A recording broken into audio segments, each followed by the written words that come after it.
Hey guys, hope you had a Merry Christmas. Hope you had a Happy New Year. I just wanted to hop on here and give you a friendly heads up. This episode and some of our more recent episodes have not been quite up to par in regards to quality of what we used to kick out and produce. And just wanted to let you guys know it's been quite the turbulent year, 2024.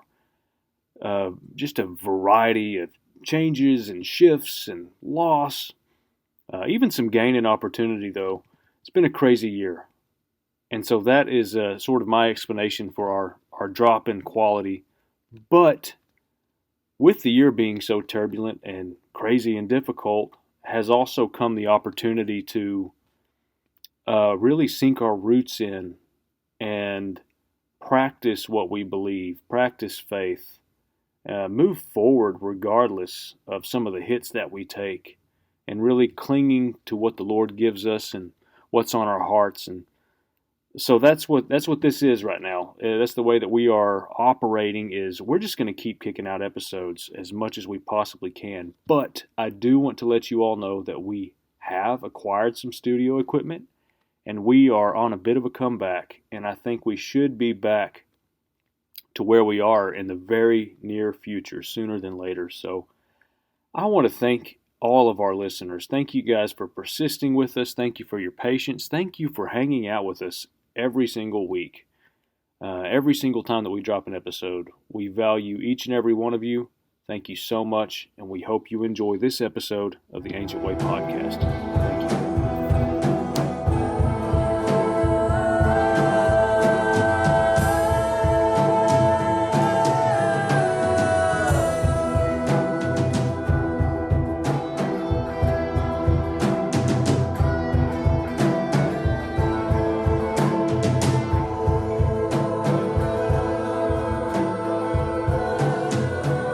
Welcome to the Ancient Way. I'm James. I'm Marlia.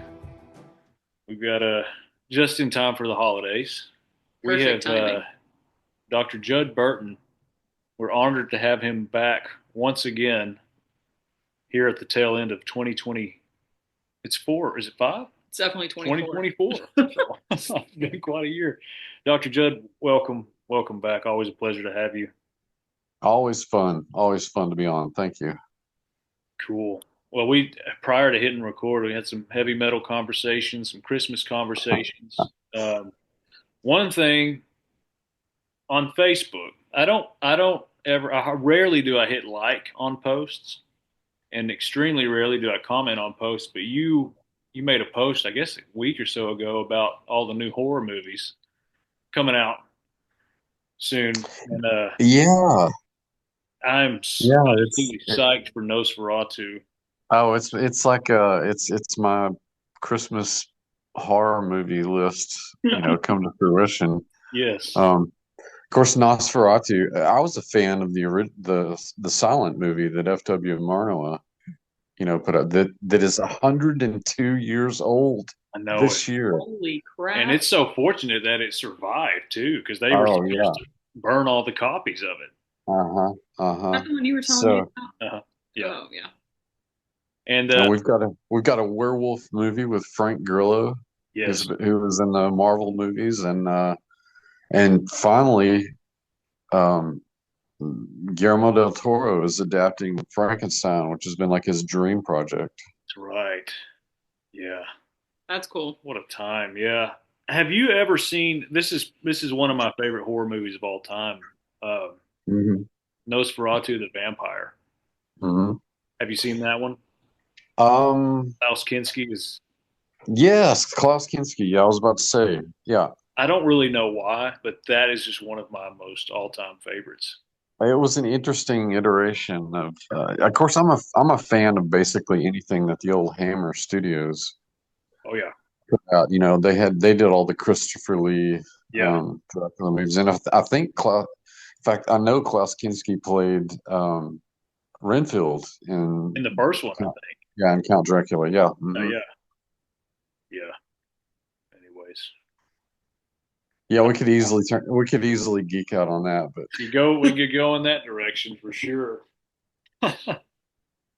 Well, I wanted to hit on some of the stuff that you were talking about with the Chrstmas. Mm-hmm. Some of the new material you've got coming out, and even like stuff with Peneus. And so, if Mm-hmm. you want to just jump into it. Yeah, well, most people know my work that I did not only at Peneus but also on the history of Peneus. I've written extensively on it, taught and talked extensively on it. But Josephus writes about this temple to Augustus, an Augusteum that was built by Herod the Great. He's writing in Antiquities of the Jews, and he describes it, the location, the Penaion, which was that region. And at the headwaters of the Jordan, so we've got clear markers of where it was. It even describes the big cave there that became, or had been actually, for probably 200 or 300 years by that point, the Grotto of Pan. Um, and so, as if you look at the history of the archaeological and historical work that's been done on Peneus, 90+% of the archaeologists and historians have always said that this Augusteum was built in front of the cave. So if you look at all of the artist renderings, and even the recent episode in one of the seasons of The Chosen has this big temple in the Caesarea Philippi scene. They've got this big temple in front of the cave. And clearly there's a foundation there. You can see it to this day. You can see the footings and the foundation. So there was clearly something there. But so virtually all of the archaeologists and historians who've worked on Peneus have argued that the Augusteum was in front of the cave of Pan, the Grotto of Pan, that the site is so famous for. The problem that I always had with that was that every other Augusteum in the Levant is built in the highest place in the city. And that location at Peneus in front of the cave is a relatively low one. In fact, there's a beyond the cliff face where the sanctuary is, where all the temples were, there's a hill above it, which would have been a more suitable place for building one of these Augusteia. And so I never agreed. In fact, I argued in my dissertation that whatever was built in front of the cave was not, this big tetrastyle temple, Roman temple. And the better place to look for it would have been to more thoroughly survey the hill above the sanctuary. But the majority of scholars continued to argue for years and years, decades, in fact, that the Augusteum was built in front of the cave. And it just, every time I would see a new artist rendering of it, I would just roll my eyes. It's like this was probably some sort of platform or ritual space in front of the cave. And here recently, because I've tried to keep up with what's going on there in terms of the archaeology of the site, I read the reports of the most recent excavations conducted by a team led by two archaeologists, Addie Ehrlich and Ron Lavi, at this location in front of the Cave of Pan. And their work confirmed my theory that, in fact, this structure in front of the Cave of Pan was a ritual platform. It was a place where ceremony and in fact ritual meals were conducted. That it was not it was just a low-lying platform that did not block the cave. And so the 20 some odd years that I've been screaming this, my my work has been my position on the location of the Augustana has been vindicated, and so that's been a really Hmm. you know a really really good feeling, Yeah. considering that I was in the minority, the rather extreme minority Huh. of arguing where the Augustana was. Now the problem is to find where the Augustana actually is, and I suspect that they'll be looking in, the high places and the hills above, to find it, because I'm convinced that that's where it's at. Hmm. Um, so that's some of the new things that are going on at Phineas. Interesting. But you know, Well, so can there's you for just some of our listeners, because we mhm, have several new listeners, mhm.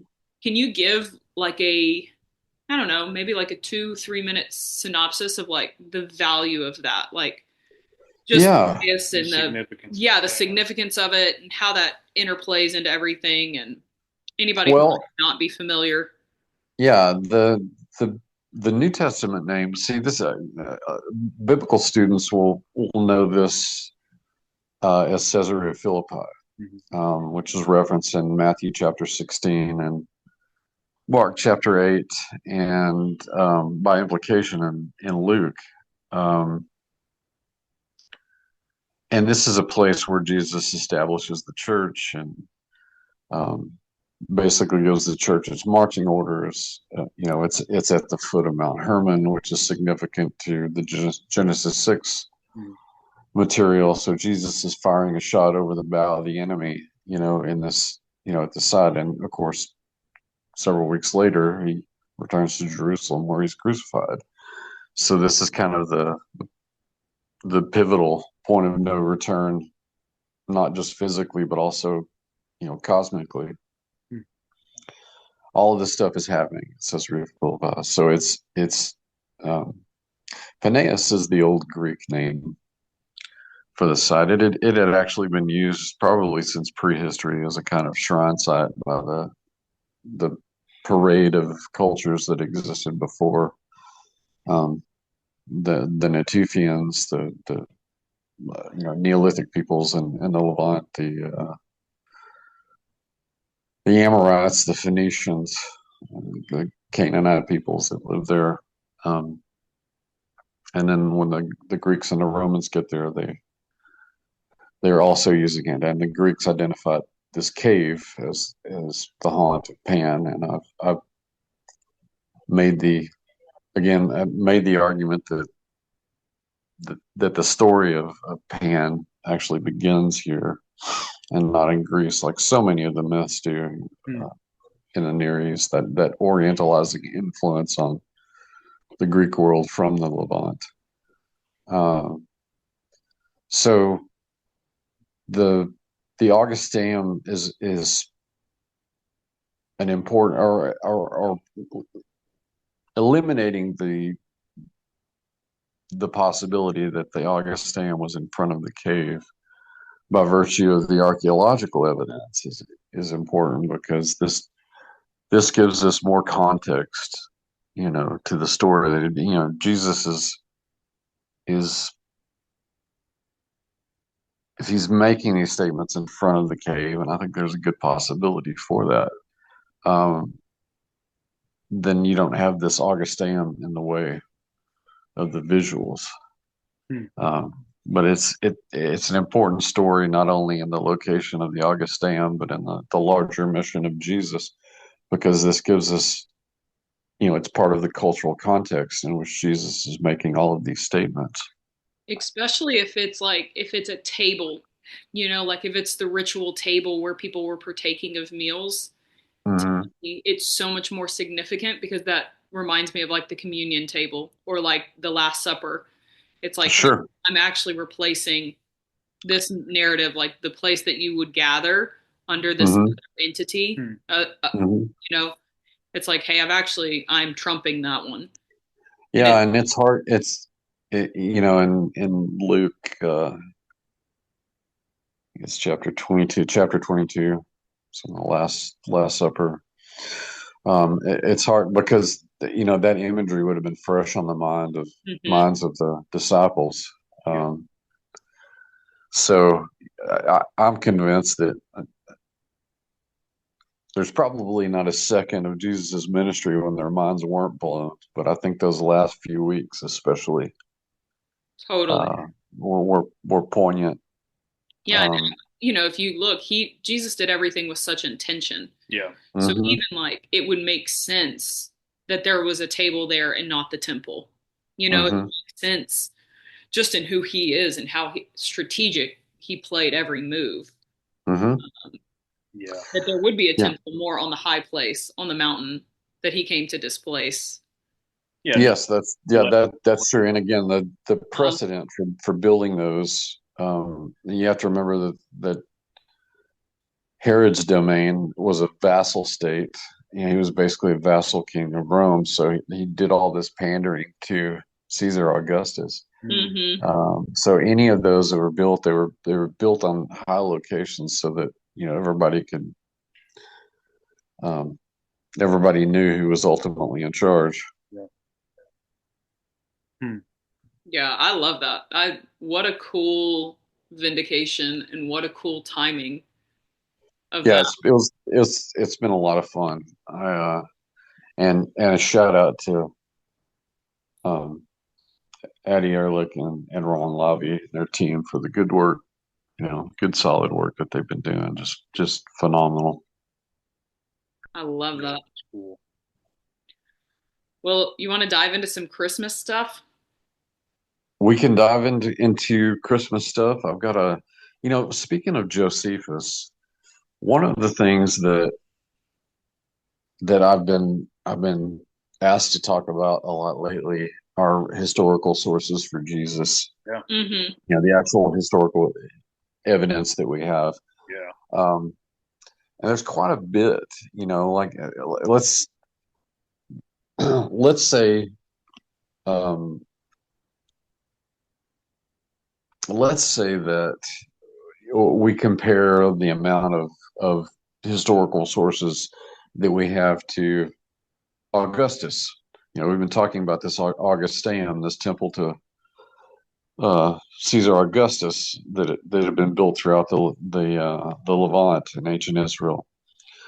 Um, we have how many historical sources, do you think we have for Augustus? Like nobody disputes that Caesar Augustus was a historical person. I have no idea. Probably a handful, small handful. We got eight. Huh. We've got eight. Um, there are sources like uh, well, he actually wrote a biography of sorts. Hmm. The Res Gesti Divi Augusti, the works of the divine Augustus, and Suetonius, who was a Roman historian, wrote about Augustus. Tacitus, of course, is arguably the one of the most famous Roman historians in the imperial period. Wrote about him in the second century in a work called the Annals, and Josephus, of course, references it. So there's a lot of numismatic evidence that you could lump in with that as one source. Numismatics, that's the study of ancient coins, Hmm. and then the imagery that we have. So, there really not that many compared to the number of sources that we have for the existence of Jesus. Hmm. Um, there are as many as 40 historical sources for Jesus. Wow. Um, some argue for more, some say a little bit less, but um, that's kind of that's the irony here. In any any debate about the historicity of the existence of Jesus is that we have fewer historical sources and references to the first emperor of the Roman Empire Yeah. than we do for the Son of God becoming man. Um, now the biblical material is easy, and it's often marginalized by scholars in consideration as historical sources, legitimate historical sources. But that's not really fair to the sources. Yes, they're couched in theology. Yes, they're written from a certain perspective, but they represent a textual tradition Yeah.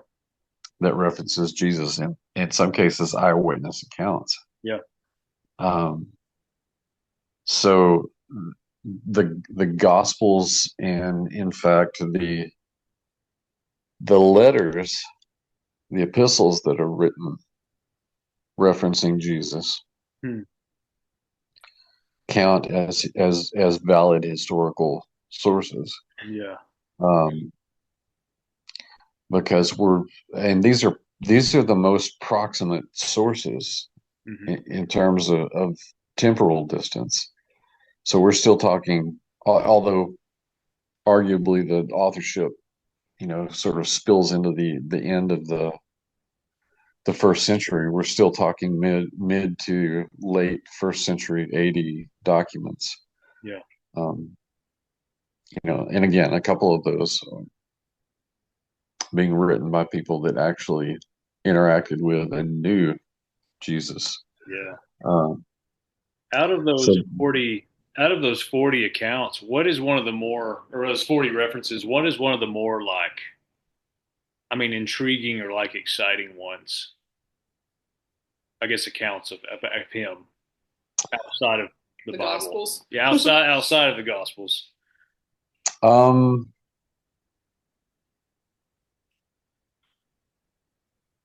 I like to think that, well, the polemical stuff is interesting. If if you read um, the Greco-Roman stuff, Hmm. most of it is attacking Christianity. Like there's no love lost between, because they viewed Christianity as a sect, as just a cult basically. Um, so I think it shows not only just the bias of the Roman writers, but also the role that the devil played in that manipulation Yeah.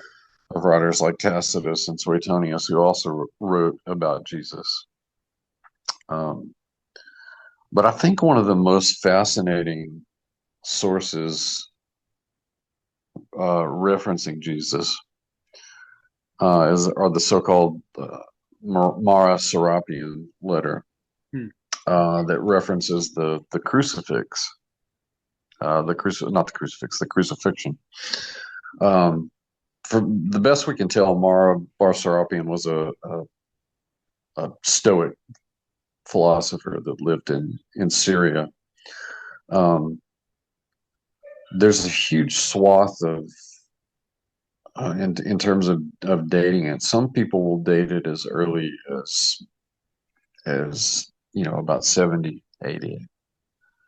Other scholars will date it to about 200. Now that's even a 280 reference is interesting, but this is one of those that's outside of the Gospels that's potentially in the first century AD referencing Jesus. And on that note, um, equally interesting because of its temporal proximity to Jesus are a series of letters that were written by um, Pliny the Younger, who was a Roman magistrate, one of these officials that lived in Asia Minor for Hmm. a time. So he writes these reports, these letters back to the Emperor Trajan, and he too references the followers in the life of Jesus. Now it's the typical Roman tenor. He's not real happy with them. He thinks that they're weird. And of course, by this time, there are all kinds of rumors flying around about Christians. That they meet in secret and they have all these weird underground rituals, and they they eat babies and cook cakes with blood and eat them together. So there's all of this propaganda uh, about Wow. Christianity that informs the position of a lot of these Roman writers like Pliny. Hmm. Um, and by proxy, you could include the emperor's responses to these letters that also reference Jesus Hmm. um, and the Christians. And so in works like Pliny's letters and Suetonius and Tacitus, you get references to not only the followers but also Christus. Um, that's the usually the early Roman rendering of Jesus Hmm. in these early sources. But um, Josephus is another interesting case. Josephus is kind of a byword for students of the Bible and getting a larger, context for the first century AD in particular, and kind of so what's going on in the late Second Temple period. Um, the reason that Josephus is such well, there are multiple reasons why Josephus is valuable as a resource for historians of the Bible, archaeologists, and philologists and theologians is that um, his backstory makes him even more credible. Hmm. Um, Josephus was actually he was from Galilee, Hmm. and he led a group of Jewish troops in the the war against the Romans. It was a rather short-lived military campaign on his part. He was eventually captured or surrendered, actually, rather, and taken into custody. And he sort of strikes this deal to write this history of the Jews Hmm. um, for the larger, what would have been the equivalent of the academic community of the day. So these are works that were written in Greek, but it's always been interesting to me that because he was a Galilean, he would have known of Jesus's existence. Um, he probably knew some of Jesus's relatives. He this was his neighborhood. Um, so he had I wouldn't say an intimate connection to Jesus's home, but a neighborly one at the very least. In other words, he couldn't have gone very far without, you know, hearing about Jesus and who he was and people that actually knew him. So I think this makes Josephus an interesting, extra biblical historical reference. Um, Hmm. in any sort of argument, for the existence of Jesus, the historical Jesus. Yeah.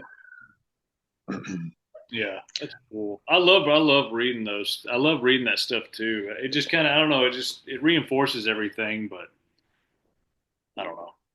It's special, especially Josephus. I've read some of his accounts. I can't remember what they are exactly, but Mhm. I don't know. It does my heart well just reading it. Like, oh, they're talking about him.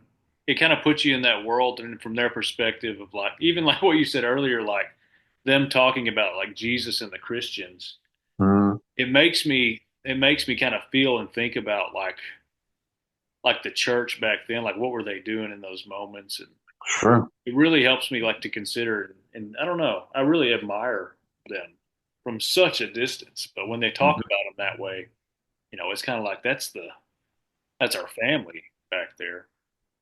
uh, Well, there are, yeah, and the good thing about that is that his works are all public domain, so Yeah. you can access this stuff online Mm. with great ease. Mm. And heck, you could even listen to audiobooks of Josephus's works, and the go-to works are Antiquities of the Jews and the Wars of the Jewish-Roman War. Yeah. But there's also an interesting um, little work, the Testimonium Flavium, that references has some references to Jesus. So Mm. yeah, this Josephus is not only a fascinating and valuable historical source, but he's also very accessible Yeah. to people who want to get more context. And it's a commitment if you're going to read the whole thing, but it's definitely worth it because it gives you that perspective Mm. um, on what's going on in in the time of Jesus and the apostolic age. So it's an invaluable resource. Now we're coming up on Christmas, which is obviously no surprise to anybody. We're not we're not being caught off guard or anything. Um, but another interesting intersect here with potential historical commentary on Jesus is in the Christmas story, Mhm. where the Holy Family is warned in a dream that the Herodians are after them, and everybody knows this in the Nativity story. This is the escape to Egypt, Yeah. where Jesus spent the entire family, in fact, spent arguably several years. There was a time where um, Jesus spent some formative time in Egypt, and the arguably the place that they ended up was Alexandria, because this is where the big Jewish community was in Egypt at the time. And without a doubt, the the most influential and important Jewish thinker in Alexandria at the time was a guy named Philo. And Philo is another one of those interesting, his works are interesting insight into the Jewish world of the time, particularly the Hellenistic Jewish world. But Philo was in Alexandria. He would have been in Alexandria at this time, and he's born about, well, it's the last quarter of the first century BC, and he dies about 40 AD. So he was alive Hmm. during Jesus' lifetime. What's interesting about, and scholars ruminate about this, is, Philo doesn't directly reference Jesus Mhm. in any of his writings. And this has puzzled, some scholars, particularly if, the Holy Family was living in Alexandria for a time. So I've got a crazy theory here, a Christmas theory, if you will, that now let me preface it with this, because this is not up for debate. A lot of the tenor of what Josephus is talking, or excuse me, not Josephus, but Philo Mhm. talks about in his works is very reminiscent of the stuff that you find in Gospels like John, Hmm. the Word. Hmm. Um, my suspicion is that Philo knew the Holy Family, and that he knew um, that he knew Jesus. Hmm. And again, if the things like the infancy gospels, they're not canon. Yeah. They may shed some light on how remarkable a boy Jesus must have been. Hmm. My theory is that as soon as Jesus could talk, he was saying these things only as a child could, but I think that he was saying some profound things even as a boy Hmm. that impacted Philo. And so my theory again, I can't connect all of the dots yet, but my theory is that this young Jesus had such an impact on this Jewish philosopher Hmm. that his thought ended up as a testimony to that message in some of his work. So Philo has always been an interesting character for me, and part of the Christmas story, because again, arguably the place that the Holy Family would have gone would have been Alexandria, Mhm. because that's where the big community of Jews were. And there certainly are local traditions even today that was the case. Hmm. Um, Wow, that's but yeah, I'll be and reading. again, Philo, like Josephus, is very readily accessible. Yeah, yeah. Stuff is Okay, you got it pulled up. Mhm. stuff is online, so Oh, you that's cool. definitely. Now there are also some references that people might be surprised to hear about. Um, there was a very famous physician, actually, who was the one of the doctors of Marcus Aurelius, the Hmm. emperor, a fellow named Galen, and he also references um, Jesus and his followers. He actually makes a direct reference to the followers of Moses and the followers of Christ. Now, it's Huh. it's not a panegyric. He's not praising the Christians like most of the people Yeah. in the Roman world did not. Um, Epictetus is another one of these philosophers that references Jesus as the Galilean. Hmm. So there are interesting examples in this early period of early Christianity that you have all these references to Jesus. Um, Now, another natural place to look for historical sources to Jesus would be the church fathers, the patristic literature that was produced in the first 3 centuries of the church. Mhm. And again, if people want to read this stuff, it is also public domain. It's easily accessible, and I encourage people to do so. But it's not so much the reference that some of these later church fathers make, but it's the fact that they're referencing works Yeah. by known historical persons that we no longer have copies for. In Mhm. other words, copies of them they're gone. They're lost to history. Unless some antiquities dealer shows up with them. Oh, I bought this in the old city or something. Yeah.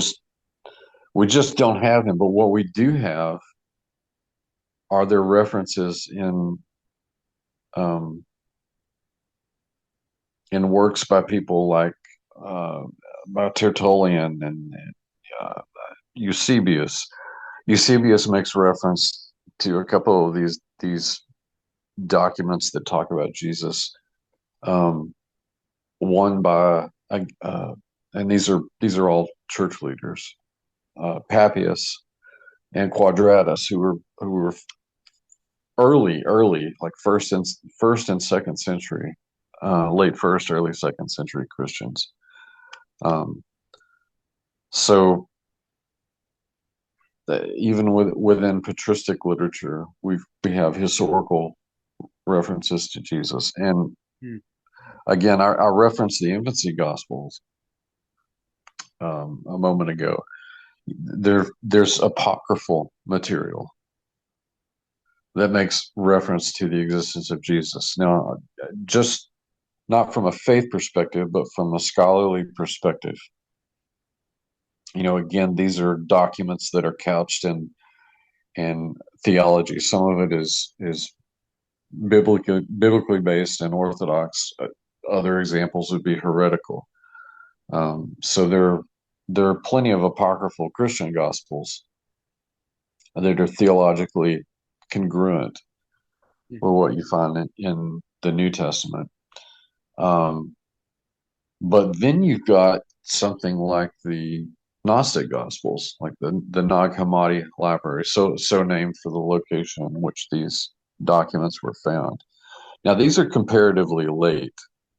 We're talking after 200 or 250 AD for the most part. Is when you're going to find these Gnostic Gospels being written. But they too make reference to Jesus. Now it's the Gnostic version of Jesus, but at least there we've got a reference to the historical personage. So Yeah. There is a veritable parade of sources outside of the canonical scriptures that make reference to Jesus. Now, archaeology is a little bit different. We all got excited. In fact, I remember I was in graduate school and the news about the James ossuary came out. The bone box that the Jews used to inter people. I want to say I was just about to finish my thesis, but my copy of Biblical Archaeology Review I had just gotten in, and I'm walking through my door in my apartment, reading this thing, just blown away. I'm like, what? Short of a smoky gun, this is pretty significant. And of course, we've learned in more recent years that its authenticity has been called into question, and the conditions under which the dealer that procured it are suspect. Okay. So it's been called into question. That's why I say that, like, material evidence, like we can't point to something and say, oh, well, these are Jesus' sandals, or this was his belt. We just, the Shroud of Turin is another one of those controversial, artifacts. Right. But what we do find are plenty of period artifacts that support the cultural context that's illustrated in the New Testament. Yeah. So direct archaeological evidence is hard to come by, but we have the contextual archaeological evidence. But I thought it would be fun to reference some of these historical sources that we have for the historical existence of Jesus. I think it's always hilarious to me for biblical studies in general, just how much evidence we have for the general narrative of the Bible. There's, statistically speaking, there's more textual and archaeological evidence to support the historical veracity of the Bible. And I've told people before, for me, even if I were not convicted by the Holy Spirit, if I didn't have an experience that drew me closer to God and to salvation, I could easily be convinced by the mountains of historical and archaeological evidence that this is the way. Yeah. This is the true way. Because you're not going to find another religious tradition, and certainly other religious traditions, the Vedic Hindu tradition, we've got evidence for that, archaeological evidence, tipples and things from India to Southeast Asia, Hmm. so we do have evidence. And we even there's an archaeological um, chronology for Islam. Yeah. Um, so it's not that there's not work for these other religious traditions, but you're not going to find the amount of evidence that corroborates the biblical narrative that you're going to find in these other traditions. And so, on that basis alone, as a historian, as a humanities scholar, I would be convinced. Yeah. Oh yeah. I've had some friends and coworkers. They're specifically popping into my mind, but we've had those conversations of like, well, if that's it, then like, where's the proof at? Or Hmm. or well, if it's if Jesus is God, why hadn't He shown us? And in my brain, like you're saying, like lack of any spiritual experience. It's like if you just look, it's everywhere. The evidence is just Hmm.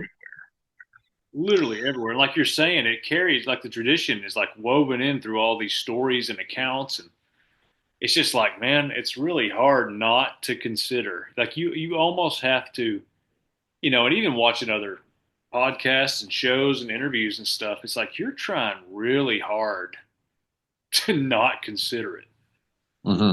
because it's over. Like you're saying, there's overwhelming evidence that just points to it. It's like you have to try to refute it, I would say, or. Yeah, and to my mind, the argument just turns up. It really just sort of goes in circles. Yeah. You try to argue against it. Um, like the comparison I was making with, the sources that we have for Jesus and Caesar Augustus, Octavian. Yeah. Um, I don't know. I don't know a Roman historian out there, including the ones that trained me, that would deny the existence of Caesar Augustus. Yeah. Um, but yet there is many iterations of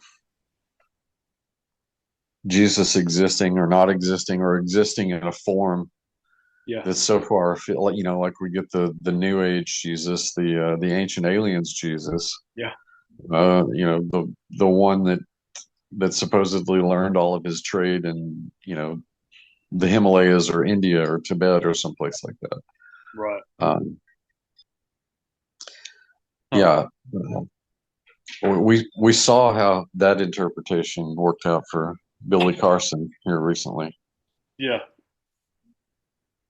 Hey, so I actually have a question. I don't know if you're familiar with this or not, but just kind of in the history of Jesus and just his life and even just the ancient writings. Have you heard of Papyrus 66? Are you familiar with that? Um, yes, nominally. I was curious because it wasn't written. It's the oldest record of John 11 is from what Hmm. I was reading and understanding. Hmm. But it didn't come out until like the 200. Like people didn't find it until like 280. Hmm. Um, I was just curious. I'd seen this thing about this lady who had, for I guess for her master's, dove into Papyrus 66 and just how the translation of Mary and Martha specifically was actually inaccurately translated. Um, anyway, so I was just curious if you were familiar with that or if you knew anything about that, or which kind of then sort of made me want to segue into the King James Bible and Oh yeah. versions and all of those things. Just the level of mistranslations that happen. Hmm. And can you speak into that from like the historical portion of Jesus to Josephus to, you know, the changing of all these writings? We have like a million different versions of the Bible. Hmm. And I think that's hard sometimes for people to land on. So is there anything Yeah, well, that you could speak into that about, or? yeah. Papyrus 66 is a largely complete text of the Gospel of John. Mhm. Um, the and it like you say it points to questions about the you know source material and um, later copies and what sort of scribal tradition did the copies go through? Were they Mhm. are they true to the original? Um, for the most part, there were redundancies um, in scribal tradition to keep those sorts of mistakes from happening. But um, you know, it's really in the West. So you referenced later translations like the King James. Um, in the West, there's a period where knowledge of Greek and Latin are in the scholarly, theological community is pretty widespread. Um, Hebrew, not so much. And in fact, it takes a process of of getting a more intimate knowledge on the part of communities of scholars, which were largely monastic in in in nature. So I'm thinking about um, what the monastic tradition that emerges in the wake of Patrick in the British Isles. Um, in fact, there's a really good book I'd recommend to people. It's called How the Irish Saved Civilization, Hmm. Hmm. and part of it is about how the Irish monastic tradition preserved a lot of the old Greek and Roman authors and literature, but also they became the most adept Hebrew scholars in the Western world at the time. Hmm. And so the trajectory of better knowing Hebrew scripture, and I suspect that Patrick probably had a key role in that because in addition to whatever Christian feast days existed at the time, we also do have some indication that he continued to observe the biblical feast, Hmm. the seven Old Testament feast. Hmm.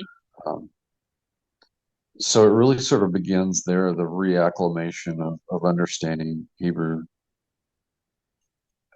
better, and that continues all the way into the end of the Dark Ages with uh, people like Alcuin of York, who was one of these monks, actually from the British Isles tradition that began with the Irish monastic tradition. Um, Charlemagne hires him to develop his palace school curriculum, and it's through this process that, um,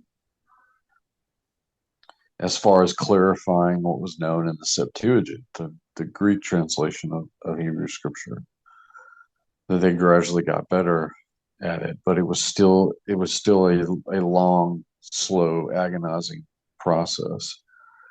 And so for for the New Testament material, it was always easier because I say easier. That is an overwhelming distillation simplification of the process, but it was comparatively easier to work with the New Testament material because of the Greek tradition, the classical tradition that all these guys were trained in, and by proxy the Latin, so they could work with the Vulgate. Um, but the Old Testament stuff was always more problematic in getting the Hebrew nuance. Um, and that came with some interaction with Jewish communities in Europe as the years went by. But the Bible, like many documents, is not above being politicized, um, which is part of the story of some translations. But um, yeah, that's always something that scholars have to be mindful of, are the texts that they're working with, and the fact that unless they have smoking gun evidence about translations, that like all humanities scholars that work with the past, the best that we can do is make probability statements. Um, but I also believe that God has His hand in our understanding about, like, um, for all of its shortcomings. Um, the King James Bible was the one I grew up with. It was the Bible that I most often heard read, and the Bible that I learned to read from uh, growing up in the church. Any verse that was ever quoted back to me by my family or grandparents or aunts and uncles or whatever, it was always in King's English, and it was the version of the Bible that I came to know Jesus through. So I believe that the Holy Spirit works through those imperfections, even so, because that's the ultimate teacher, the ultimate counselor, the Paraclete, as he's described in the New Testament. Um, so That alone, just that testament right there, not just to the King James Bible, but to people in general. I have the same people popping into my head of Mhm. of where's the proof? And like, well, the Bible is just used to control people. It's like, no, you're not allowing yourself to venture out and discover what it actually means for yourself. If you read the thing and you actually want to, and your heart's in it, like the fruit of Mhm. the Bible, it is life. Like it Mhm. is joy and it's peace and it's resilience and it's all these things. Truly. That alone, I think, negates the accusation that it's used to control people. Mhm. I mean, it Mhm. could be at some point. Well, If Well, people I mean, read politically, yes, but the politically, fruit of it is, even as you're saying, the King James Bible's like, no, I met Jesus through this thing. mhm. You know, and that speaks volumes. You hear one person that says that, or that happened to, like you're saying right now. It's like that's the evidence right there. Um, And anyways, we're so fortunate in really the work that's been done within the last, 25 years, especially. We're so fortunate to be the beneficiaries of the most recent work that's been done in terms of translation. Um, because there's never been a time in the history of the church where we've had a clearer picture of what the scriptures, both Old Testament and New Testament, mhm. are saying to us. And it's an exciting time to be to not only be a believer but to be a student of the Bible. Yeah, I think about, I considered myself a student of Mike Heiser, even though I never took a class with him. All of the work that he produced, I ate it up. I mean, it was like, for me, it was like going to school. yeah, And I had the blessing of being able to work with him while he was alive and getting to become his friend. And, by golly, he's still taking me to school on stuff. yeah. Um, but his work was such a corroboration of my own, but also a clarifying lens. Yeah. Um, on you know spiritual warfare and the taxonomy of cosmic entities. It's such an exciting time to be working in this, and we have some of the best translations of biblical text to be working with. And I'm not just talking about people in the ivory towers. This stuff is accessible to a wide swath of people. Yeah. I think one of the things that I always think of Mike Heiser's work as like, and this is his language, I know, but it's like it is the backdrop. It creates such a backdrop of really what the entire Bible is about. And it Mm-hmm. creates so much context that even when you do get into Josephus and you get into, the may or may not like mistranslation of Papyrus 66 about, Mm-hmm. it may not be both Mary and Martha. It may, like Mary was actually more of a title in that day. And Mm-hmm. like all of these different, I don't know, avenues, and even King James not accurately translating some things. And it's like, Mm-hmm. actually, you can look at the backdrop of it and then you see the nature of Jesus, and it allows so much of this academic knowledge to land in what I feel like is like the practical walking out Absolutely. of That's well said. Yeah. just like real Christianity. Because it's like Yeah. that's the whole point of the whole thing, anyways. Yeah. It's like Exactly. all these things are just actually adding more context for us and giving us life of like, oh, I can see this thing clearer. This actually brings this thing into focus for us. And Yeah. and then even Absolutely. being able to land like supernatural experiences that we've all had, Mm-hmm. Yeah. it's just like it creates such a, to me, it's so foundational. Mm-hmm. That's what I still say about Michael Heiser. He kicked the door open. Oh yeah. Kicked Yeah. what I still, when we read the Unseen Realm for the first time, our church, Mm-hmm. we read it like Bible study, but we read the Unseen Mm-hmm. Realm A long time ago. a long time ago. I think we've done it a couple of times, It was but like my biggest takeaway from that, from all the work and everything, was it just revealed an even deeper level of the love of God in it and the goodness of God. It's and like the reality of the him. reality of Him. Yes, that's what it did at its core. Is like all of this was for that, and I mean, I have a deeper, you know, But that's what I love about the archaeology stuff, like all the yeah, stuff that you were saying. Sorry, at the beginning, Judd. Mm-hmm. Just about like, Caesarea Philippi and what all that Mm-hmm. actually is entailing, and Pan and the god Pan and what that entity actually represented. And yeah, like it all actually highlights to me the contrast of the true nature of God versus the true nature of these principalities. yeah, Mm-hmm. And it allows you to have so much more discernment of that which is truly light. yeah, And I think it's so empowering, just thinking of just the different archaeological finds. And that's what lit me up, just on a side note, about like Göbekli Tepe.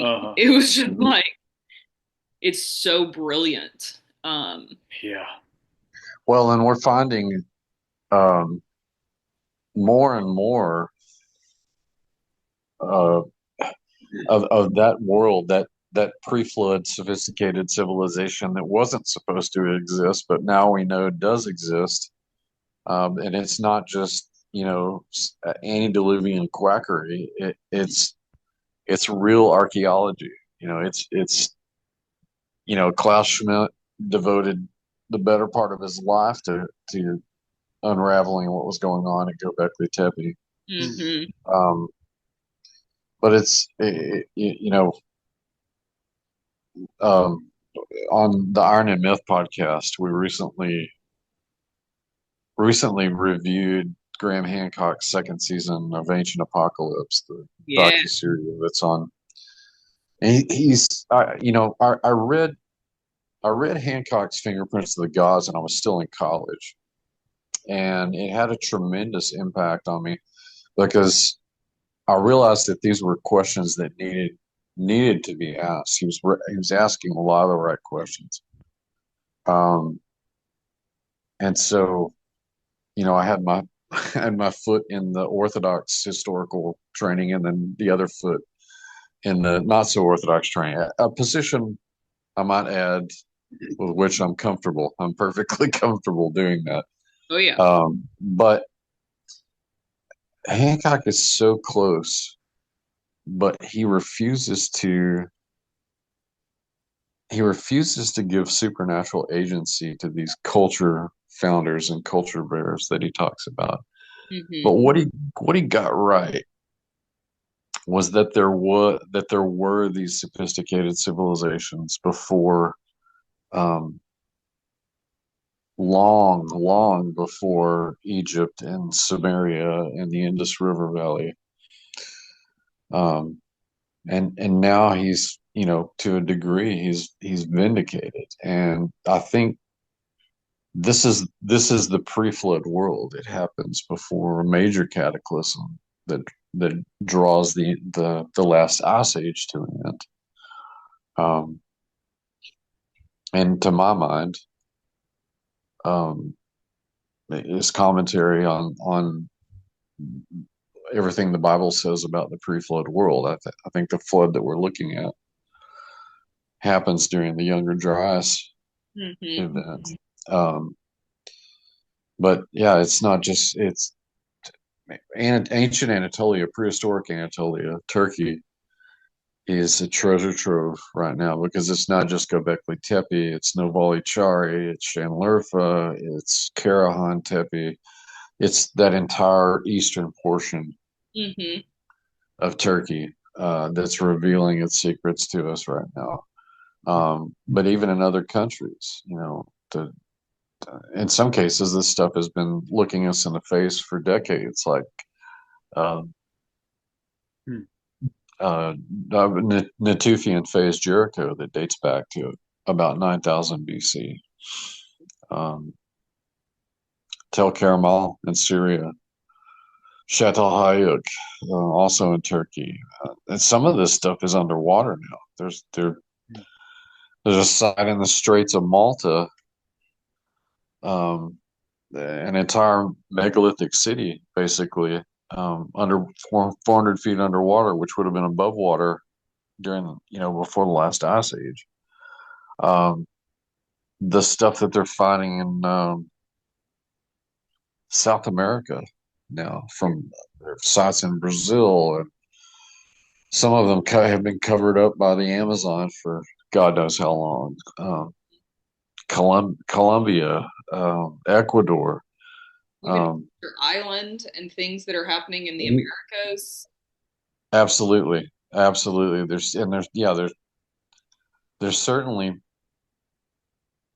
residues and legacies of that in sites in America, but um, the White Sands Fund Mm. that actually Graham references in Ancient Apocalypse, the White Sands Fund in New Mexico about the human footprints that date back something like 25,000 years, Yeah. long before scholars contend that the mass migrations from Asia into North America occurred. Um, Yeah, I love it because it just feels like there's so much about what we've understood to be so limited that it feels like it's mhm, expanding and mhm. giving everybody the ability to have their mind expanded, you know, Yeah, just by even and the possibilities of those things. It's like, okay, we might actually have to reframe. This actually might need to be a reframe of how we viewed everything for so long. mhm. Well, and I mean, ideally, that's how most of our knowledge of these places is based on what the archaeologists are doing. Hmm. Um, and that's how archaeology is supposed to work. If archaeology is a science, history is a science. Um, when new information comes along, it either corroborates the paradigm or it refutes the paradigm, and then then there should be change. We should amend the way that we look at. Um, and yet, even with all of the finds that we're referencing here, um, college textbooks are still only treating prehistory as a speed bump. Yep. And, you know, it may be interesting. You know, things like Göbekli Tepe might seem to these editors as pertinent and novel to a point, but they're not including it as a significant part of the corpus of the story of civilization. They're still pushing Egypt, Samaria, Harappa, um, and and peripheralizing all of these finds that are happening that deal with this very, very early period from the late Mesolithic into the early Neolithic. And the Bible has plenty to say about that. Mm-hmm. Hmm. Yeah, it's very cool to me. Just the whole thing. Yeah. Unfortunately, I still think if you let your mind expand about the role that all of these different places can play and how it does create even more of that backdrop, like we were talking about, like it just feels like so much of like light and darkness are being separated to where so many people, like, you're being given an opportunity to see how much there's really been a separation all along. Mm-hmm. And it's just creating more of a grid work for that, or a framework. Mm-hmm. Well, that brings me into this is a question I've been stewing on, holding on to. It kind of ties into this. It ties into secrets revealing themselves, but also uh, historical references of Jesus. Are there any, I guess, more modern historical references of like the Nephilim or some of these creatures? That's my first question. And then my second question is, if they're still here and roaming the earth, do you think that at some point in the near future they're going to be revealed or going to reveal themselves As real. Well, as real that Nephilim? depends Like, whoa. depends on what you mean by modern. You mean within the last 500 years? So I would say anything post the New Testament. Oh, well, yeah, certainly there have been references to giants since then. Okay. Um,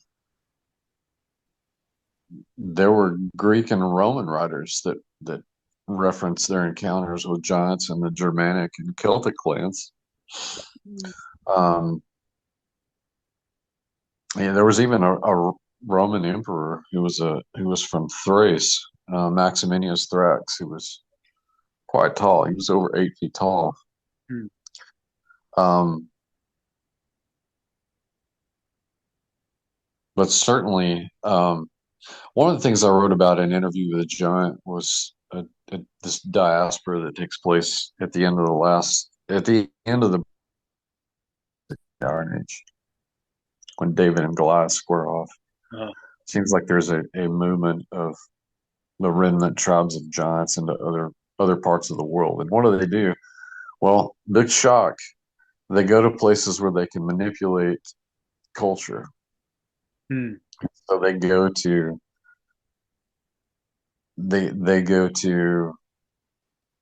South Asia. They go to the Yeah. Southern Pacific. They go to parts of Sub-Saharan Africa. They go to um, Europe. They go to Western Europe. Um, they go to, this coincides with the rise of the Maya in Mesoamerica, and cultures like the Nazca and the Paracas in South America. And um, there seems to be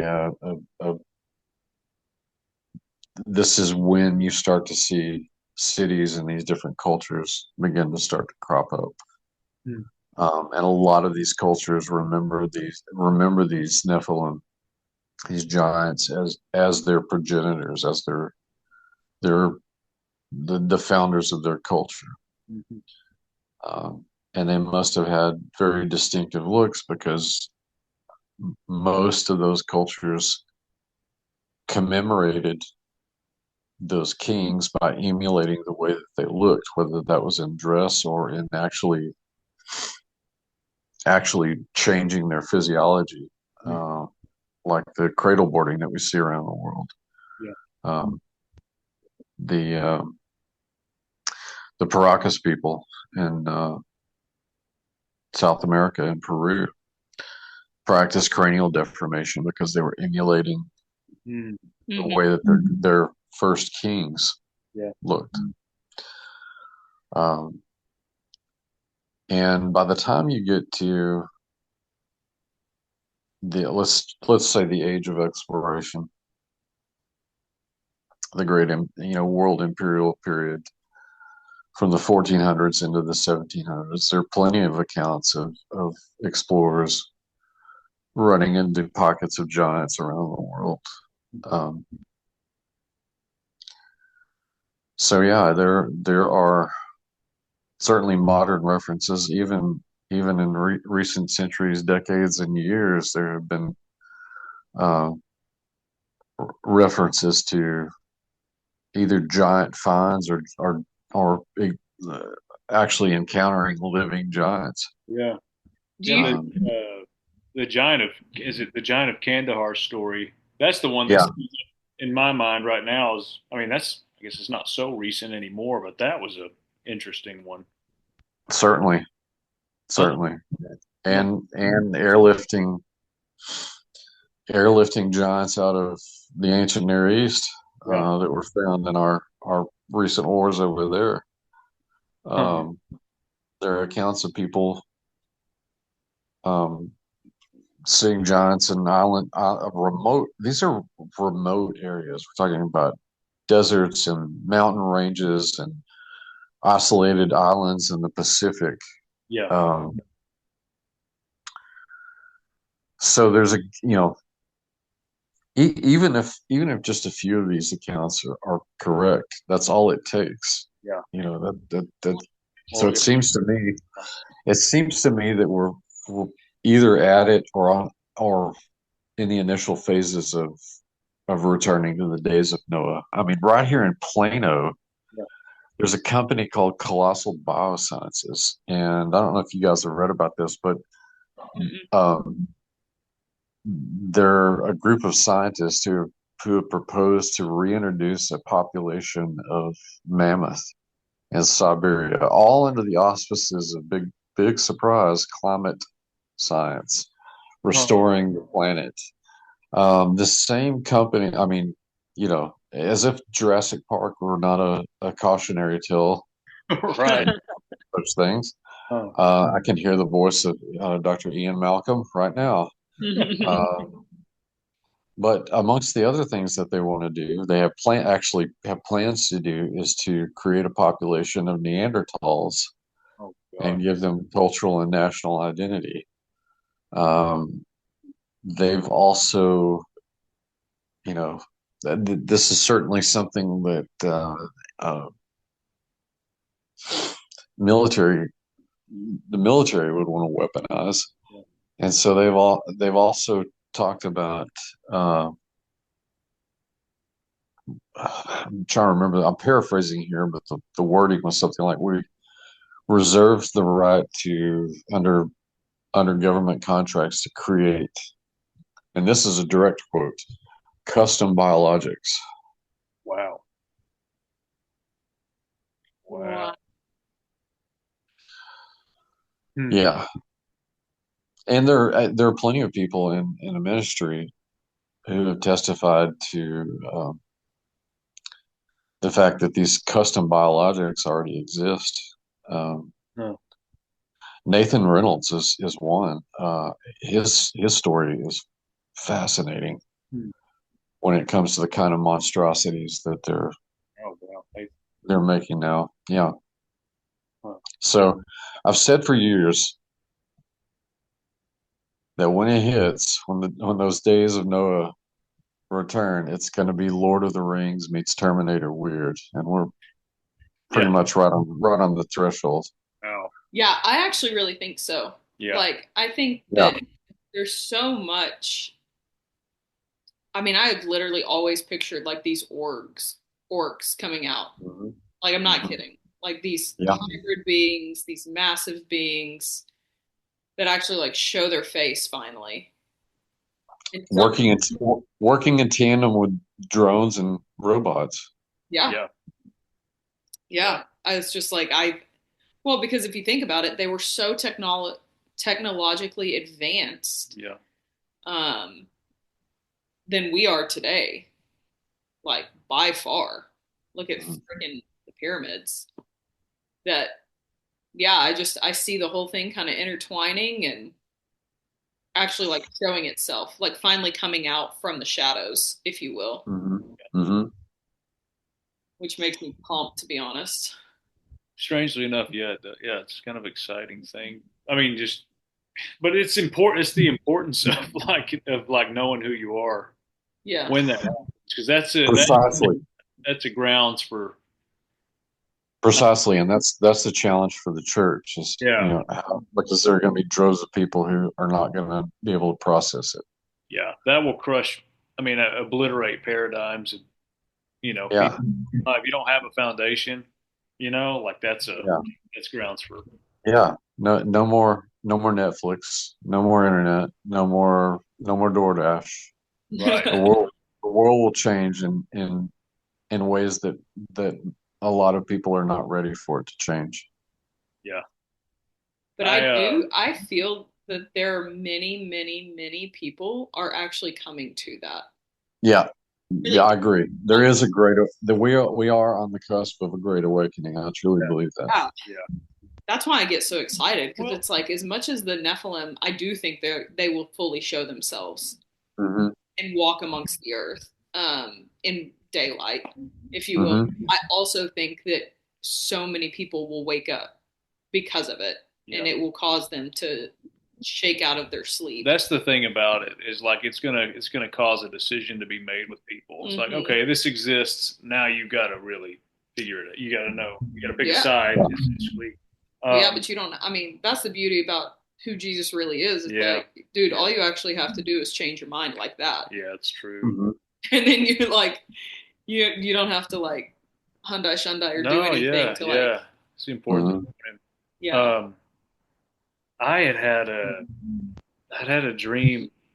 I don't remember when. It's a crazy year. It's probably a year ago. I had a dream. You were in it, Dr. Judd. I, I was in it. Do you remember this? I randomly during the middle of You this, thought of this I dream? thought of this Oh dream. yeah. That's weird. You were in it, and I have it written down in my notes in my journal somewhere, but Michael Heiser was there in the dream. Hmm. And I remember I walked over like to him, and he had on like, I mean, he was like extremely healthy and just like wired with energy, like good energy. And he like, I asked him about the Bible or Jesus or something, and he like grabbed me by the shoulders and like looked at me in the eyes, and he said, "Don't you realize who you are?" He's like, "Don't you realize who you are? Like the honor and the privilege you have." But he kept saying that to me, and I'm like, oh my gosh, yeah. Like, like Christians, like what we're here for is so much more profound and serious, and has so much weight to it here on the earth. Hmm. That's kind of what it imparted to me. It was like, oh my gosh. One is like I felt like he was talking to me like from the other side of the tracks, like Yeah. this is so valuable. But like look at it. Even all the stories and everything, like we get to play a part. We're like participants in Mm-hmm. this war story. So not Yeah. losing sight of that. More than conquerors becomes far less hyperbolic. Yep. Oh, for sure. Yep. Yeah, that's it. That's what James and I have talked about just this year, 2024, being like the training ground. Like we're like being trained in all of these different circumstances that Yeah. would either like take your lunch or Come cause on. Yeah. Come on now. Amen. Amen to that. But to be like rooted and grounded or let it take your lunch. And it's like, hey, if we can conquer these scenarios to where we stay in love and light and stay grounded and in our power and in our authority, then when literally these Nephilim like peek behind the curtain and decide to come into light, it's like, oh, dude, y'all are actually, this pales in comparison. It's like, yeah, nothing you can throw at us. Yeah, I won't be shaken because I've already been rooted and grounded in this thing. In the Lord. Yeah. Yeah, and I see his nature. I see that he's the protector. He's the provider. He's the one that will go before me. That like. Yeah. And it's like, we care about this. We've talked about it being like whenever things do get extremely difficult or when something sideswipes you or something crazy happens to you, catching it and saying, no, this is what we're built for. Like we've been training for this. This is our discipline. This is where Christianity happens. This is where like your kingdom come, your will be done on earth as it is. It happens here in here and in our heart. And like that, the faith thing of like, if you're at the end of your rope, maybe that's a good thing because you can apply your faith to that situation and expand there. That's the growing grounds right there. When you're at the end of the rope, there's like, I give up. It's like, no, you're almost there. Yeah. But that's actually why you're there is when you give up. That's why you're there. Like we're cave divers and we have a lantern and we get to go apply light to these dark caves that maybe nobody's ever, found before. Yeah, but I see it like the faith actually being the legs that we actually get to walk this thing out with. Yeah. That when we're then met in real life and not just in hype, like just in stories or whatever, it's like, no, these things are coming. They're coming to us. Yeah. Principalities of these regions, they're coming to us. Yeah. So you might as well just train. Yeah. And train the day to day. It's David killing lions and bears. And arguably operating right now. Oh, for no doubt. No doubt about operating right now. I just mean like physically. Sure. I literally see it as like we're training in these things in the spirit. And then, because I really, maybe I'm so far out there. Yeah. Well, but I think they'll show up in the physical. What was that thing that happened in Florida at that stadium? Do you remember that? When there were like police everywhere and they had those shadow beings show up? No. This was like a year or two ago. I can't remember. I don't watch the news. I don't either, but that one made its way to my eyes. I was like, that is interesting. Because there were multiple sightings of like, no, there were these giant shadow beings. Shut up. Tons of police, yeah. No. Yeah. That's the world that we live in, is like there's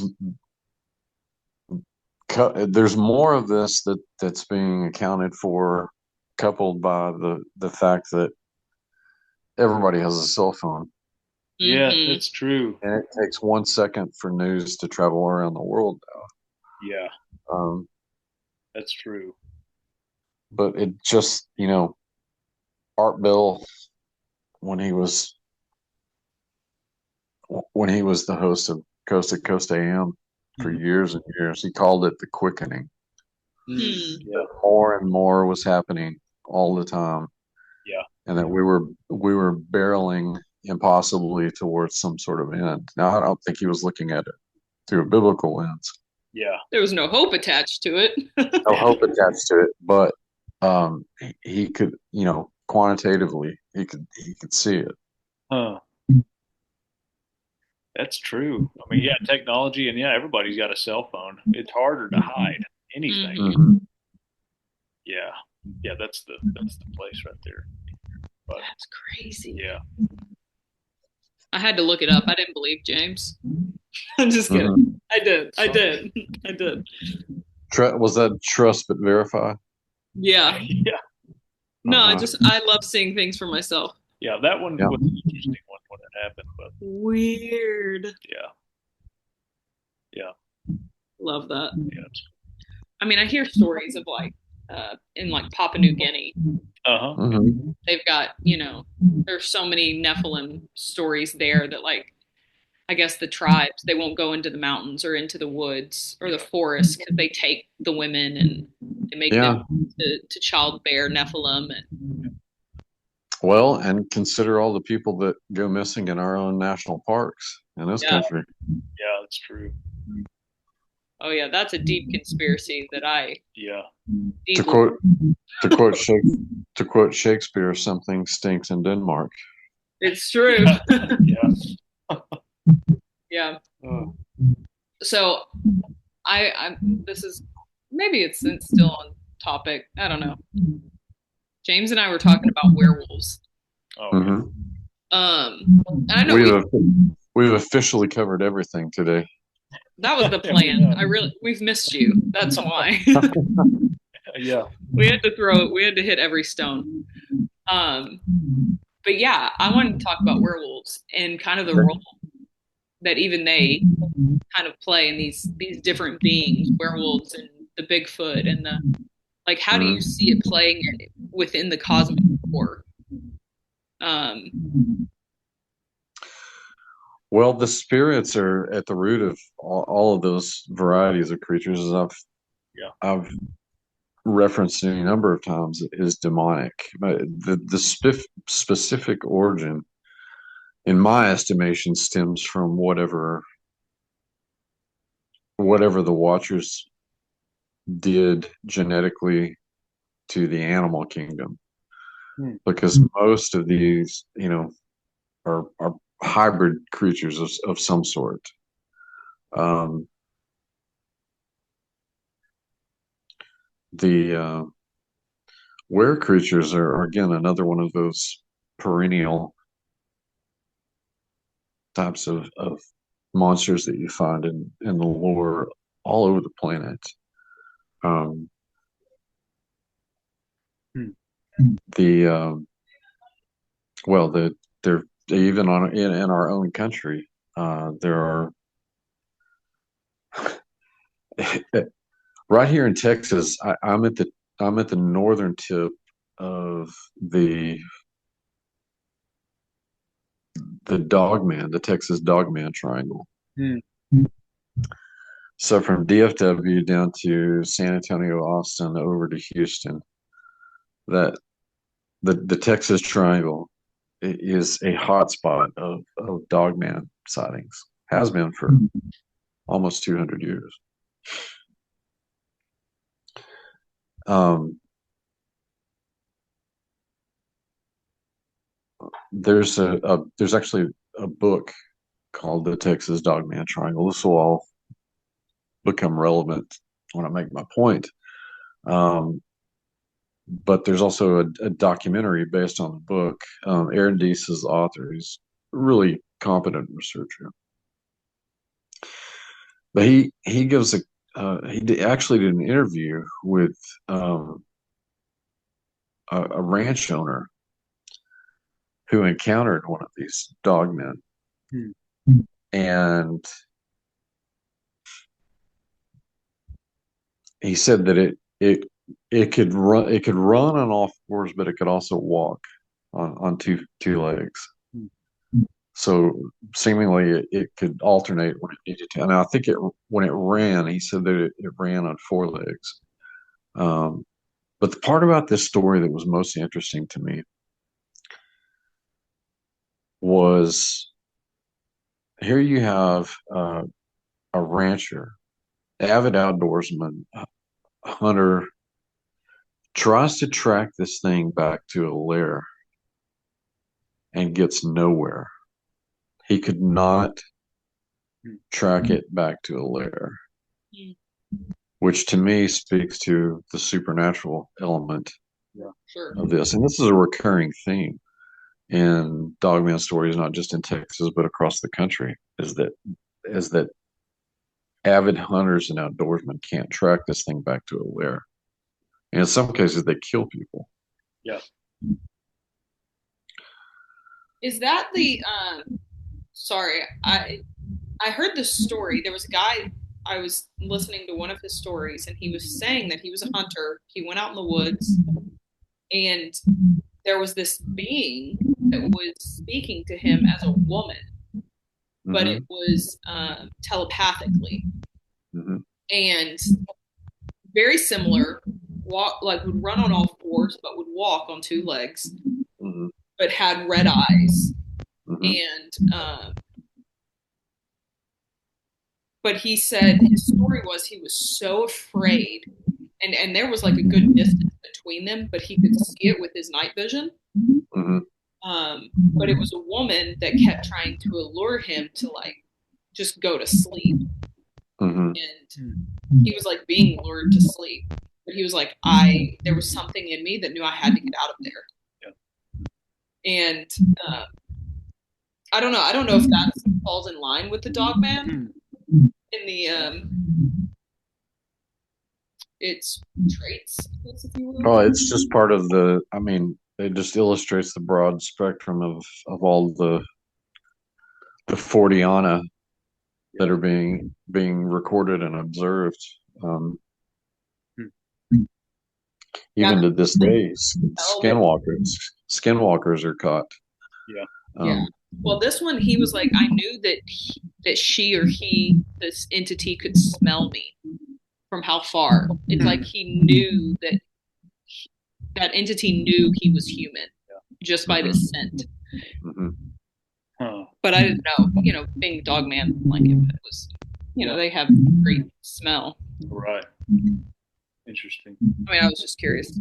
That is interesting. I don't know if there's any dog man connection there, but a lot of it is perception. It's these entities know how to alter perception, alter perception, and alter their appearance. But in the more overtly hybrid animal cases, like were creatures, these are those pre-flood spirits that the watchers, tinkered with, the hybrid creations that they tinkered with the animal kingdom. Like, do you think Bigfoot falls into that? Well, maybe. I've said in recent years actually that Bigfoot may be a feral population of giants. There may be. I've been asked, well, then if they were more human looking at one point, why are they hairy now? Well, when a pig becomes feral, it grows more hair. There are other examples of animals that go feral. They have more hair growth. This may be some phenotypic phenomenon that takes place. Phenotypic being the outward genetic expressions. And given the aggressive nature of overtly aggressive in some cases of some Bigfoot sightings, I suspect that may be the case. Others may be purely naturalistic. There may actually be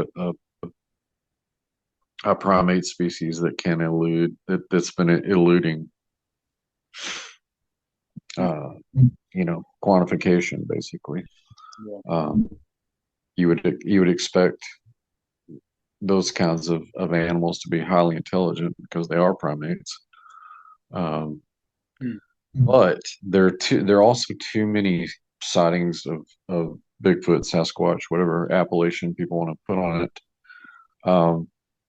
that include strange paranormal phenomena, flashing lights and UFO sightings and these entities walking in and out of portals out of nowhere. Those we actually may be looking at remnant populations, remnant specimens of giants. So yeah, the world is filling up quickly with the veil is thinning, if you will, between the seen and the unseen. Didn't Jesus say that? Yeah, that's true. That's interesting that they can, like you were saying earlier, they can physically come in and hurt or kill someone and then phase out and not have any evidence of of a Mm-hmm. dwelling Mm-hmm. of that nature. That's interesting. And Well, and what and is from a physical perspective, that's their aim. yeah, We're told as much in Scripture that the devil wants to kill us. yeah, yeah, that's true. Yeah. I often feel like the antidote to a situation like that, if you come into contact with one, that's another one of those practice the Christianity thing. I don't know if they can touch you if you know who you are. What happens if you face one down? Certainly, if you, I would think their chances would certainly dwindle Yeah, if you're fully aware of your status as a restored son of God. yeah. Well, it just makes me think of even Daniel in the lion's den. Oh yeah, I yeah. mean, just the I know it. power over creation itself, and those Mhm. hybrids are created beings. So Yeah, it's like, of course we would. of being so rooted in knowing. Yeah, Mm-hmm. yeah. That I want to hear. I want to hear those stories come out. I know. I want to hear those stories. I mean, I think we will, but I think we're gonna live some of staring those. a lot of yeah, you staring one of those things in the face.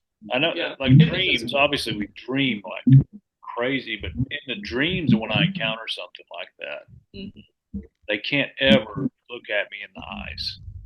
Yeah. If you catch one of them, it's like, no, you're something, you're something different. And if you Mhm. get close to them, it's like they will not look. They'll just like freeze and like can't look at you and you just run away or leave. But I can't Yeah. help like if you can catch that fear in the moment of seeing something like that, which there's like a high level of adrenaline and just like you know Mhm. involved. But if you can catch that, and even submit that to the Lord, say no, I'm covered here. Like I'm going to stand my ground here, whatever that looks like. I'm not going to be. That's that's our authority. And Jesus really is he's the exemplar for how to deal with these, and he actually bifurcates the way that we're supposed to do that. And what I mean is he of course knew that there were two main types of fallen entities. There were the angelic variety, and then the spirits of the the hybrid variety, the Nephilim, and all the shapes and forms that they took. Those are the demons. So you had fallen angelic entities, fallen Elohim, and then you had the demons. And Jesus is specific in the way that he deals with fallen angels because he gives us an example um, at Caesarea Philippi. Yeah, He says he does, although he could take authority himself, but he knew that this was also a teaching moment. mm-hmm. And he doesn't say, I take authority. He says, the Lord rebuke you, Satan. Yeah, The Lord rebuke you. So what is Jesus always doing in his ministry? He's always deferring to the Father, always deferring to the Father. So the Lord rebuke you. Jesus taking authority, and Jesus becomes the means by which we dispatch demons, yeah, which are related. They're part of the demonic hierarchy, but they're lower order yeah. than the higher fallen Elohim. Mm-hmm. And that's it. That's why there's so many. You look at these charlatans that scream at people and are facing them down with all of this rhetoric. Yeah, I take authority. I take authority this. I take authority that way. You better know what kind of entity it is that you're dealing before you do that. yeah, yeah, Because if Jesus says the Lord rebuke you or fallen angel, it's complete hubris if we say that I take authority, I take authority over a part of the angelic realm. Mm-mm. the way we do that is by deferring to the Father, just like Jesus did. Hmm. We can take authority all day long for the demons in the name of Jesus. But to me, that is something that pops out in scripture that a lot of so-called deliverance ministers just completely miss. Yeah. Hmm. And the ones that I respect, that's where I learned it. Yeah. Huh. I don't know why, but when you were sharing all of that, it made me think of that story about Jesus casting out the demons out of Legion. Legion, the man formerly known as. Yeah. And sending them into the pigs. Yes, the first instance of devil's ham in Uh-huh. history. Well, I wanted you, I mean, can you kind of go into the historical context of like even them going into the pigs and then them actually going into the abyss? And Well, there's certainly something to be said about pigs being ritually unclean, but they were also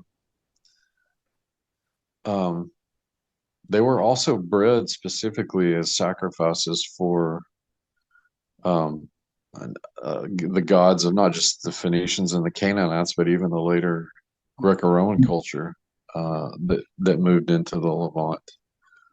So there's certainly that level, and the response of the demons is very interesting too. When they encounter Jesus, they say stuff like, they immediately recognize who and what he is because they're in such close proximity with him. That they're in the presence of God. How and their response is, have you come to put the nail in our coffin finally? Or are you here to throw us into the abyss? And where is it that these pigs go? Yeah. Where do they go? don't they literally go into the abyss? Yeah. Dive in Yeah, there. Water? Yeah. they take a swan dive off of this rock, right? Yeah. Yeah, and they go in the symbology is there. I mean, it's even in the casting out of these demons, of putting them in these pigs. Mhm. Jesus is using this as a teaching moment. Yeah. Yeah, just to your point, it was literally like he didn't say like I rebuke you. Mm-hmm. It's just the way he does things. It's the way he moves these entities. The way Right, because he was dealing with a different kind of entity. Yeah. And he knew. Oh, good. Yeah, Jesus doesn't do anything incidental. Yeah. No. There's nothing incidental in his ministry. Yeah, that's for sure. Yeah, nothing at all. Sweet. Well, I didn't know that about the pigs. I didn't know that was like a ritual. I didn't either. I didn't know they ritually did that for sacrifice, or that they were bred for that. No, I didn't know that either. Especially with who he was at, like Right. being in that, like Legion being in that crux of the Decapolis. Yeah. Mm-hmm. Yeah. That's just fascinating. Yeah, it is. Yeah, that whole region. In fact, on the eastern side of the Sea of Galilee, they've since found ritual platforms that were used for sacrificing to the Baals, and arguably because of its proximity to the Sea of Galilee. Wow. Arguably to Yam and Lotan, the chaos dragon associated with the underworld. Huh. The one who's literally in Genesis 1. Yes, Genesis 1, exactly. Fascinating. Yeah, and we could certainly do an entire episode on Jesus crushing the head of the serpent with every step he takes in his Galilean ministry, especially. We should do that. We should actually map out. Yeah. We should have an episode. Well, let's do that. Let's do that then. The journey of Jesus. Oh yeah. Because that would be epic. That would be epic. It is the classic hero versus the dragon story. Yeah. Literally. It's in the first two chapters, or the first two verses in the first chapter of Genesis, and it's physically embodied in Jesus' ministry. Yeah, that's cool. Okay, let's do that. Let's make a plan for that. Let's do that for sure. Okay. That'd be awesome. I need to send you a picture too of a kind of backtracking a little bit. I used to work at this place. I'm not going to go too specific, but they had this table. Mm-hmm. Well, it looks like a table. It looks like a weird little shrine. When there are benches that it's like a plot of like rock or concrete, and there's like what looks like it's for a little chimney or like a little furnace. Mm-hmm. And there are these stone benches that I guess outlie the whole thing, and in the very center of it, there's this big like stone table with a giant concrete slab on top of it. Mm-hmm. And it's a little bit probably chest high. It's not something you can sit at. There's no room for you to put your legs underneath it. Mm-hmm. I need to send you a picture of that and see what you think. Yeah, please do. There's lots of interesting history behind it. There's lots of lore and history about this town in particular.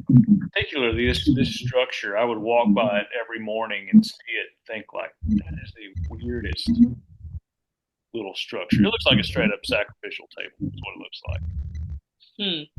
Could very well be. And that stone that they use landmarks other pieces of other locations in this town that are associated with kind of dark things.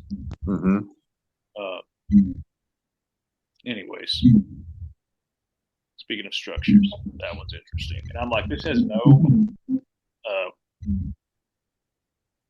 practical use that's not weird. Yeah, I was like, that doesn't look right. Nobody would tell what it is. Anyways. Love it. All right, Judd, thank you so much for joining us again. My pleasure. Always happy to do it. Yeah. Cool. Is there anything else you want to share with the listeners? Anything new and upcoming, or? Well, of course, the Institute of Biblical Anthropology still offering courses. People are interested in learning more about biblical context, and arguably my most famous program right now is the preternatural morphology, or as Derek Gilbert finally calls it, Monsters 101. Pertinent to some of what we've been talking, but yeah, if people want to check out